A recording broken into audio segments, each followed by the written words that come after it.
21 years ago, Gerard had Bell's palsy on the left side of his face. Smile. Smile. And nito lang June 20, 2025, nagka-Bell's palsy siya ulit. Sa kabilang side naman.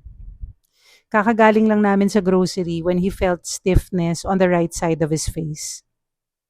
It took 21 days before he fully recovered. At yan ang gusto kong i-share sa inyo. What's with the number 21? 21 years ago, it took him 1.5 months to fully recover. This time, after just 21 days, he was already back to normal. Siguro tinatanong niyo, bakit nga ba siya nagka-Bell's palsy ulit? Mukha naman siyang healthy, very fit.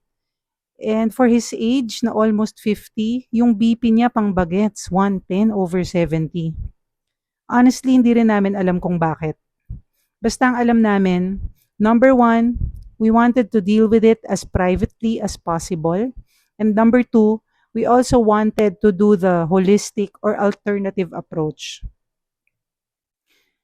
Hindi kami nagmukmok, tuloy na tuloy ang buhay namin. Tuloy yung mga dance challenge, ang rampa, workout niya, date nights, in between treatment days. Our optimism as a family definitely came from the source of peace, Jesus Christ.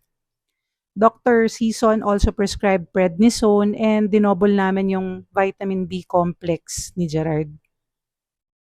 3 times a week yung acupuncture namin, guys. Bell's Protocol of Health and Harmony. Ganyan. They're using facial needles na talaga, pero napakadami dito. 2 weeks into the treatment, wow, he's back. 21 days. Just 21 days. That's how amazing God is. He is our ultimate healer talaga. And we're thankful that He led us to the healthcare providers na talagang swak na swak sa amin.